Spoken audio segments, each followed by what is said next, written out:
अस्सलाम वालेकुम। No sugar delicious के साथ मैं हूं शकील अहमद आपके साथ।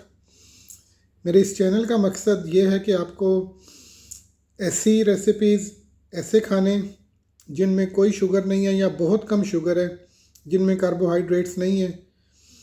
नो शुगर डिलीशियस मीन्स कि आप ऐसे खाने जिनमें शुगर बिल्कुल कम हो, वो भी टेस्टी हो सकते हैं, वो भी डिलीशियस हो सकते हैं।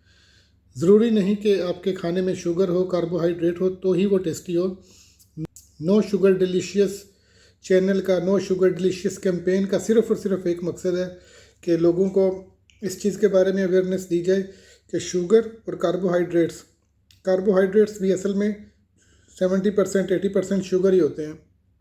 तो लोगों को ये अवेयरनेस देना कि खाना कार्बोहाइड्रेट्स और शुगर के बगैर भी टेस्टी हो सकता है, डिलीशियस हो सकता है। This is our goal. और प्रैक्टिकली आपको बताएंगे कि प्रोटीन रिच, फाइबर रिच खाने कैसे होते हैं, गुड फैट वाले खाने कौन से होते हैं, और शुगर के बगैर खाने कैसे मज़ेदार हो सकते हैं वो। तो चलें आज आपको दिखाते हैं कि एक लो कार्बो, लो शुगर और fibre rich and protein rich खाना कैसा दिखता है। कैसा दिखता है ये एक बहुत इम्पॉर्टेंट क्वेश्चन है, क्योंकि खाने को खाने से पहले देखा जाता है, इसलिए उसकी लुक्स भी इम्पॉर्टेंट है, उसकी डेकोरेशन भी इम्पॉर्टेंट है, उसकी प्रेजेंटेशन भी इम्पॉर्टेंट होती है।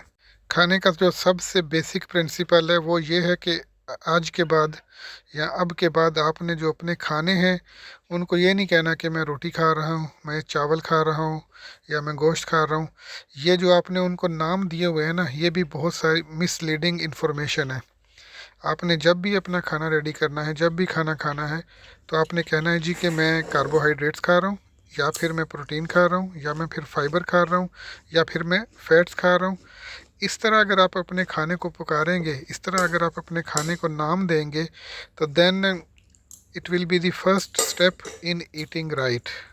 और आप क्या खाना चाह रहे हैं और आप क्या खा रहे हैं, इस सब का जो बेसिक पर्पज़ है वो आपका मकसद क्या है, कि आप खाने से क्या अचीव करना चाह रहे हैं, एक हेल्दी लाइफ, या फिर आप वेट लॉस करना चाह रहे हैं, या फिर आप अपनी शुगर कंट्रोल करना चाह रहे हैं। ये सारे पर्पज़ आपके अगर आप डिफ़ाइन कर पाएंगे तो उस पर्पज़ के हिसाब से फिर आपको खाना पड़ेगा। फॉर एग्ज़ाम्पल मैं आजकल थोड़ा वेट लॉस करने की कोशिश कर रहा हूँ, तो मैं एक प्रोटीन रिच डाइट ले रहा हूँ।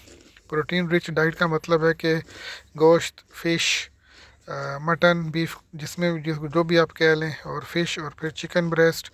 और फिर अगर प्लांट बेस्ड प्रोटीन्स की बात की जाए तो उसमें ग्रीन पीज़ हैं, यानी कि मटर हैं। और सबसे ज़्यादा जो प्रोटीन मैंने रिसर्च की है वो मुझे सोया बीन्स यानी सोया चंक्स में मिली है। सोया की वड़ी जिसको हम बोलते हैं, उसके अंदर सबसे ज़्यादा प्रोटीन होती है।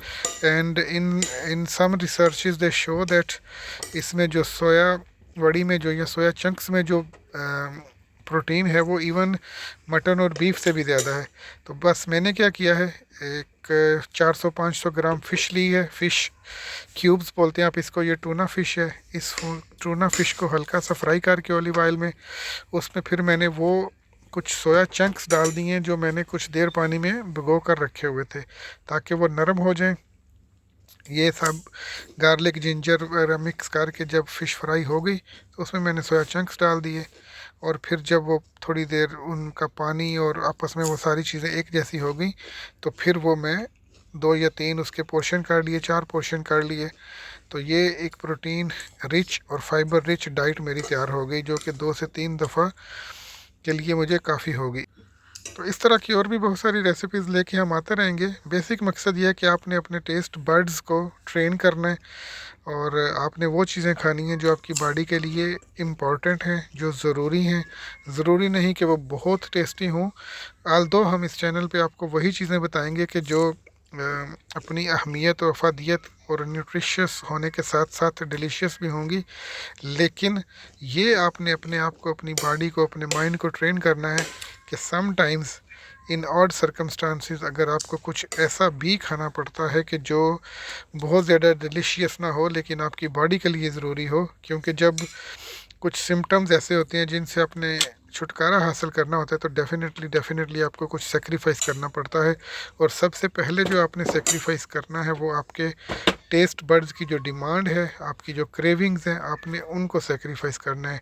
ये स्टेप अगर आपने अचीव कर लिया तो उसके बाद फिर बहुत ही स्मूथ सेलिंग होगी उस मकसद के लिए जिसकी तरफ आप जाना चाहते हैं।